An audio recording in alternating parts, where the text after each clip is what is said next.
دور دور تک پہنچ چکی تھیں، لیکن جو کرامت ہم آج بیان کرنے جا رہے ہیں وہ آپ کی آمد کے فوراً بعد پیش آئی، جو کہ مرات الاسرار میں تفصیل سے بیان کی گئی ہے۔ لاہور کا علاقہ جو راوی دریا کے کنارے واقع ہے، کبھی سرسبز اور زرخیز ہوا کرتا تھا۔ وہاں ایک بڑی جھیل تھی جو دریا سے ملی ہوئی تھی اور لوگوں کو پانی، مچھلی اور زراعت کے لیے استعمال ہوتی تھی۔ لیکن اس سال جب حضرت داتا صاحب رحمۃ اللہ علیہ کی یہاں آمد ہوئی، یہ جھیل شدید خشک سالی کا شکار تھی۔ مہینوں سے بارش نہیں ہوئی، دریا کا پانی کم ہو گیا اور جھیل مکمل طور پر خشک ہو گئی۔ تذکرہ داتا صاحب میں بیان ہے کہ جھیل کی جگہ اب صرف ایک گہرا گڑھا رہ گیا تھا جہاں ریتلی مٹی اور خشک پودے گرے پڑے تھے۔ لوگ پانی کے لیے دور دور سے یہاں آتے لیکن کچھ نہ ملتا۔ بچے روتے، بوڑھے بیمار پڑ گئے اور کسانوں کی فصلیں مکمل طور پر تباہ ہو گئیں۔ یہاں کے راجا اور اس کے درباریوں نے پوجا پاٹ کی، بتوں کو نذرانے چڑھائے، لیکن کچھ فائدہ نہیں ہوا۔ لوگوں میں افراتفری پھیل گئی، کچھ لوگ شہر چھوڑ کر چلے گئے، کچھ بیماریوں کا شکار ہو گئے۔ ایک بزرگ ہندو پنڈت نے یہ پیشین گوئی کی کہ یہ اللہ کا عذاب ہے اور صرف کوئی معجزہ ہی ہمیں اس سے بچا سکتا ہے۔ انہی دنوں حضرت داتا گنج بخش رحمۃ اللہ علیہ کا لاہور آنا ہوا۔ لوگوں نے سنا کہ ایک مسلمان بزرگ یہاں آئے ہیں جو اللہ کے ولی ہیں اور ان کی دعا قبول ہوتی ہے۔ جن لوگوں نے آپ کو دیکھا وہ آپ کی سادگی اور چہرے کی نورانیت دیکھ کر بہت متاثر ہوئے۔ آپ رحمۃ اللہ علیہ نے شہر میں داخل ہوتے ہی لوگوں کو سب سے پہلے اسلام کی دعوت دی اور کہا کہ اللہ کو ایک مانو اور اس کی قدرت سب کچھ کر سکتی ہے، اللہ تعالیٰ سے کچھ بھی بعید نہیں۔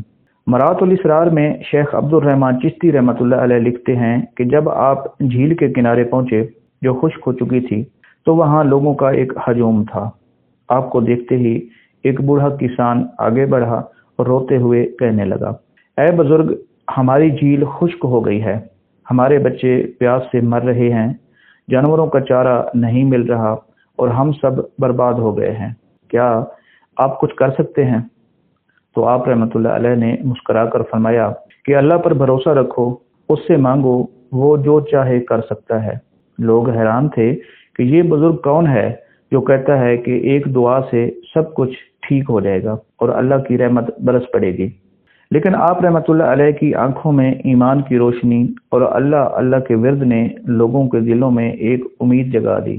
اس خشک سالی کے بحران نے لوگوں کو آپ کی طرف مائل کیا اور شاید اللہ تعالیٰ کی بھی یہی منشا تھی کہ آپ کی ایک کرامت کے ذریعے اسلام کی تبلیغ ہو، کیونکہ یہاں کے رہنے والے ایسی چیزیں دیکھ کر جلد ایمان لاتے تھے۔ آپ رحمۃ اللہ علیہ نے خشک ریت سے تیمم کیا، پھر جھیل کے خشک گڑھے کے پاس آ کر بیٹھ گئے۔ لوگ آپ کے چاروں طرف جمع ہو گئے۔ آپ نے اللہ کے حضور دعا کے لیے ہاتھ اٹھائے۔ آپ کی دعا کے الفاظ کچھ یوں تھے، اے اللہ، یہ تیری مخلوق ہے، تیری رحمت بہت بڑی ہے، تو اپنے بندوں پر رحم فرما، تو بہت رحم کرنے والا ہے۔ یہ لوگ تیری رحمت کے منتظر ہیں، تو جو چاہے کر سکتا ہے۔ اس جھیل کو پانی سے بھر دے تاکہ تیری قدرت کا ظہور ہو اور لوگ تیری طرف رجوع کریں۔ دعا کے دوران آسمان بالکل صاف تھا، لیکن جیسے ہی آپ رحمۃ اللہ علیہ نے آمین کہا، اچانک بادل چھا گئے۔ لوگوں نے دیکھا کہ آسمان سے بارش کی بوندیں برسنے لگیں، لیکن یہ عام بارش نہیں تھی۔ بارش کی شدت اتنی تھی کہ دیکھتے ہی دیکھتے جھیل میں پانی جمع ہونے لگا۔ مرات الاسرار میں لکھا ہے کہ یہ پانی صرف بارش سے نہیں بلکہ اللہ کی قدرت سے جھیل کے نیچے سے بھی پھوٹ پڑا۔ جھیل کی تہہ سے چشمے ابلنے لگے اور چند گھنٹوں میں ہی جھیل مکمل طور پر پانی سے بھر گئی۔ لوگ چیخ اٹھے، اللہ اکبر، یہ پل بھر میں سب کچھ کیسے ہو گیا؟ ہندو راجا جو یہ سارا منظر دیکھ رہا تھا حیران رہ گیا۔ وہ آپ رحمۃ اللہ علیہ کے پاس آیا، جھک کر ادب سے آپ کو سلام کیا اور پھر آپ کے ہاتھ پر اسلام قبول کر لیا۔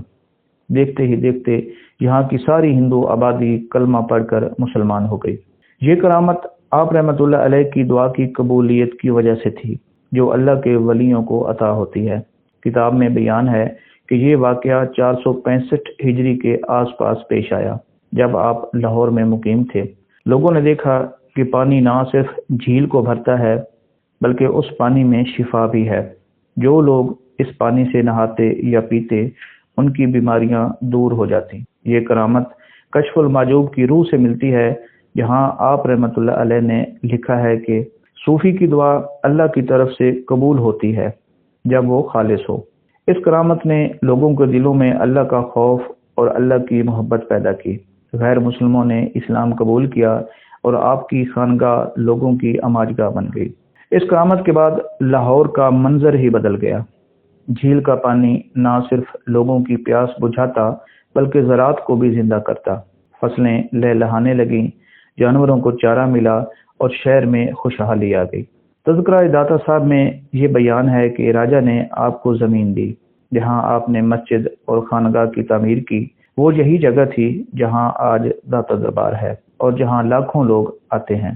اس واقعہ کے بعد لوگوں کی زندگی میں بڑی تبدیلی آئی۔ جو لوگ بت پرستی کرتے تھے وہ بتوں کی پوجا کو چھوڑ کر توحید کی طرف آنے لگے۔ آپ نے انہیں اسلام کی تعلیم دی، نماز، روزہ، حج اور زکوٰۃ کی اہمیت بتائی اور ان لوگوں کی زندگیوں میں ایک نمایاں تبدیلی دیکھنے میں آئی۔ ایک شخص جو آپ رحمۃ اللہ علیہ کی اس کرامت کا گواہ تھا، اس نے اپنی کہانی بیان کی کہ وہ مختلف بیماریوں کا شکار تھا۔ جب جھیل میں پانی بھر گیا تو وہ اس پانی سے نہایا تو اس کی تمام بیماریاں دور ہو گئیں اور وہ مکمل طور پر صحت یاب ہو گیا۔ ایسے کئی اور بھی واقعات مرات الاسرار میں درج ہیں جو صوفیت کی ایک کتاب ہے۔ آپ کی یہ کرامت برصغیر میں اسلام کی تبلیغ اور اشاعت کا ایک بڑا ذریعہ بنی۔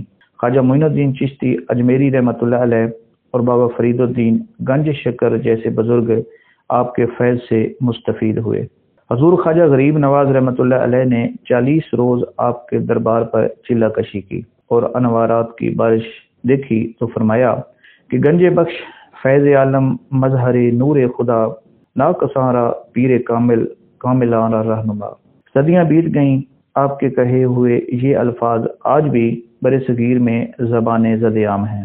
اگر ہم بات کریں حضرت داتا صاحب رحمۃ اللہ علیہ کی کرامت وری جھیل کی، جو حضرت داتا صاحب کی کرامت کی علامت بنی، تو وہ لاہور میں داتا دربار کے قریب راوی دریا سے جڑی ہوئی تھی۔ یہ جھیل اب موجود نہیں رہی۔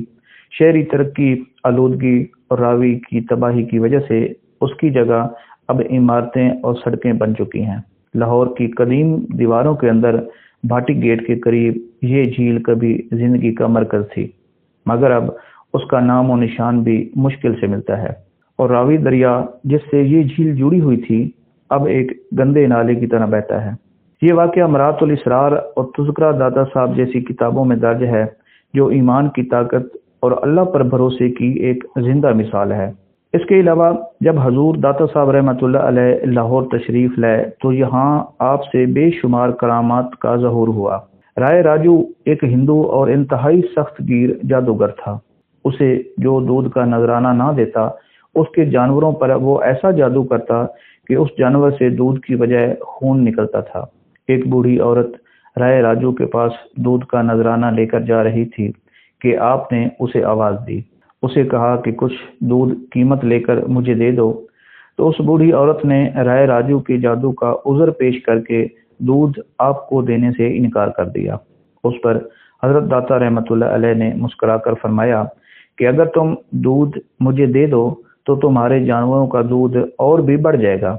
وہ بوڑھی عورت بڑی حیران ہوئی، چنانچہ اس خاتون نے بادل نخواستہ دودھ آپ کو پیش کر دیا، اور جب وہ اپنے گھر گئی تو اس کی حیرت کی کوئی حد نہ رہی کہ جانوروں کا دودھ اس قدر زیادہ ہو گیا کہ تمام برتن دودھ سے بھر گئے تو تھنوں سے دودھ ختم نہیں ہو رہا تھا۔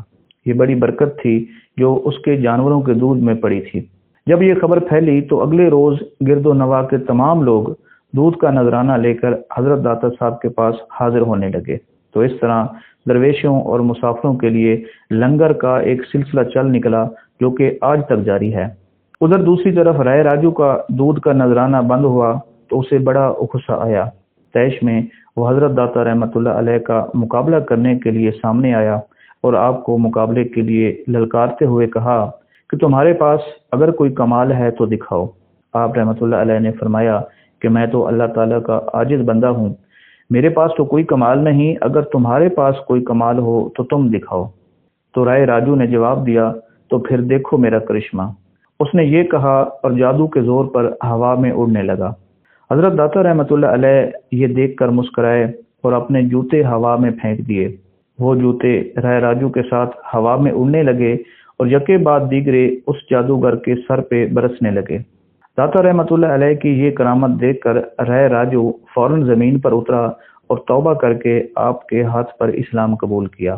چنانچہ حضرت داتا گنج بخش رحمۃ اللہ علیہ نے اس کی شاندار روحانی تربیت کی اور اسے شیخ ہندی کا خطاب دیا۔ چونکہ داتا صاحب رحمۃ اللہ علیہ کی اولاد نہیں تھی، لہذا شیخ ہندی کی اولاد اس وقت سے لے کر آج تک خانگاہ کی خدمت کے فرائض سر انجام دیتی ہے۔ حضرت داتا علی حجویری رحمۃ اللہ علیہ نے قیام لاہور کے دوران ہزارہا بت پرست کفار کو کلمہ پڑھایا اور توحید کی راہ پر گامزن کیا۔ آپ نے سینکڑوں خداؤں کو پوجنے والوں کو صرف ایک خدا کے حضور سجدہ ریز ہونے پر مائل کیا۔ لا تعداد غم گشتگان کو صراط مستقیم پر گامزن کیا اور کتنے ہی خوش نصیبوں کو اپنی نظر کیمیا اثر کی بدولت ولایت کے بلند مراتب پر فیض کیا۔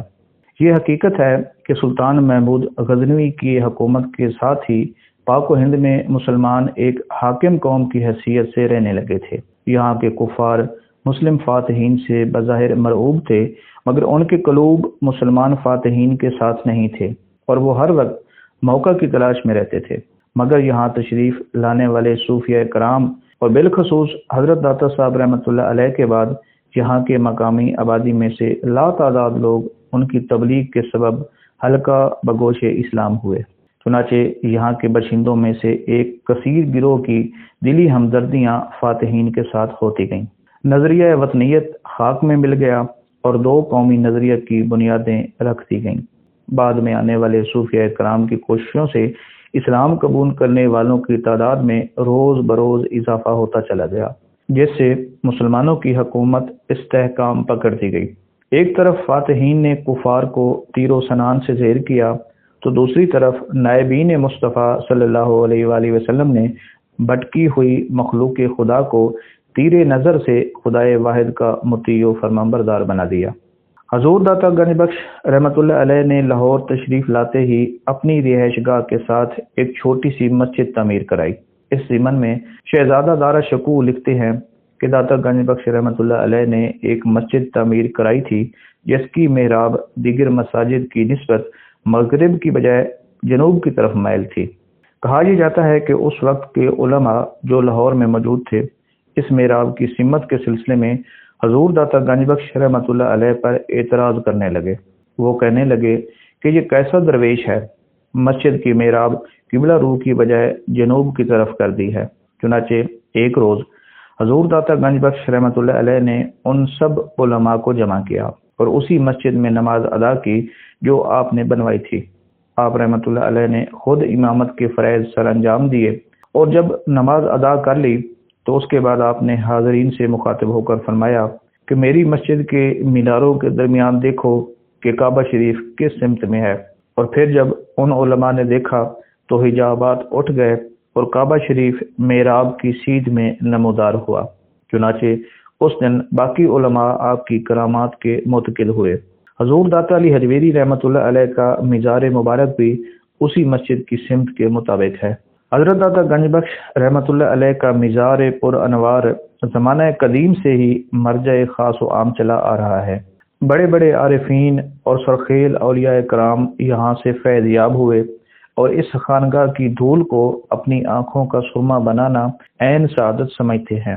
دارا شکوہ اپنی ایک کتاب میں لکھتے ہیں کہ داتا علی حجویری رحمۃ اللہ علیہ کے مزار پر انوار پر ہر جمعرات کو خلقت جوق در جوق روزہ اطہر کی زیارت سے مشرف ہوتی ہے، اور مشہور ہے کہ جو کوئی 40 جمعراتیں یا 40 دن متواتر حضور داتا صاحب کے روزہ اطہر کا طواف کرے تو اس کی ہر حاجت پوری ہو جاتی ہے۔ حضور داتا گنج بخش رحمۃ اللہ علیہ کا عرس مبارک ہر سال 18، 19 اور 20 سفر المظفر کو بڑی عقیدت اور احترام سے منایا جاتا ہے، مگر اس مبارک کی تیاریاں ماہ سفر المظفر کا چاند دیکھتے ہی شروع ہو جاتی ہیں۔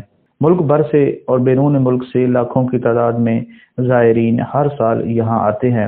کئی عقیدت مند عرس میں شامل ہونے کے لیے عموماً پیدل اور ننگے پاؤں اپنے گھروں سے مزار تک آتے ہیں اور مٹی کے دیے روشن کرنے کے علاوہ منتیں اور دعائیں بھی مانگتے ہیں۔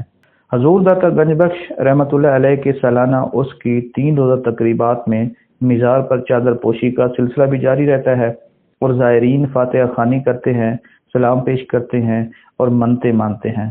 کہتے ہیں کہ لاہور میں کبھی کوئی بھوکا نہیں سوتا، چاہے وہ اس شہر کا باسی ہو یا کوئی پردیسی۔ عام دنوں میں داتا دربار میں 24 گھنٹے لنگر جاری رہتا ہے، جسے ہزاروں افراد کبھی تبرک سمجھ کر یا پھر اپنے پیٹ کی بھوک مٹانے کے لیے کھاتے ہیں اور اپنے گھر والوں کے لیے بھی لے جاتے ہیں۔ اس کے دنوں میں اس لنگر میں بھی برکت ہو جاتی ہے۔ انتظامیہ کے ساتھ ساتھ زائرین کی ایک بڑی تعداد لنگر کا انتظام کرتی ہے تاکہ زیادہ سے زیادہ لوگ اس تبرک سے مستفید ہو سکیں۔ حضور داتا رحمۃ اللہ علیہ کا مزار پر انوار لاہور میں ہونے کی نسبت سے لاہور کو داتا کی نگری بھی کہتے ہیں۔ لاہور کی سرزمین اس پر جتنا بھی فخر کرے وہ کم ہے کہ ایک ایسی برگزیدہ اور بلند پایہ ہستی یہاں آرام فرما ہے کہ جس کی آمد نے ہندوستان کے اس عظیم خطہ زمین میں شمع ایمان روشن کی۔ یہی وہ قدسی بارگاہ ہے جہاں خواجہ معین الدین چشتی اجمیری رحمۃ اللہ علیہ بھی اکتساب فیض کے لیے مقیم رہے۔ جیسا کہ ہم پہلے بھی بیان کر چکے ہیں کہ آپ رحمۃ اللہ علیہ 40 دن تک یہاں پر چیلا کش رہے۔ حضور داتا صاحب رحمۃ اللہ علیہ کے مزار پر انوار کی خاک اکابرین صوفیاء کے لیے سرمہ بصیرت اور تاج عزت ہے۔ یہی وہ مقام ہے جو آج تک قبلہ اہل صفا بنا ہوا ہے، جہاں انوار الہی ہر وقت برستے ہیں۔ یہاں عوام بھی حاضر ہوتے ہیں، صوفی بھی اور عالم بھی۔ ہر ایک یکساں عقیدت کے ساتھ یہاں آتا ہے۔ یہاں کی فضا میں ہر وقت اور ہر لمحہ ذکر رب تعالی اور ذکر حبیب اللہ صلی اللہ علیہ وآلہ وسلم جاری و ساری رہتا ہے، اور حضور داتا رحمۃ اللہ علیہ کے فیض سے جھولیاں بھرنے والوں کا ہر وقت یہاں ہجوم رہتا ہے۔ تو دوستو، ہمیں کمنٹ میں بتائیں کہ آج کی یہ ویڈیو آپ کو کیسی لگی۔ اگر یہ آپ کو پسند آئی ہے تو ویڈیو کو لائک کریں، شیئر کریں اور اس چینل کو سبسکرائب کر لیں تاکہ ایسے مزید اسلامی اور سبق آموز واقعات آپ تک بر وقت پہنچتے رہیں۔ اللہ ہم سب کو ایمان کی طاقت اور قوت عطا فرمائے۔ آمین یا رب العالمین۔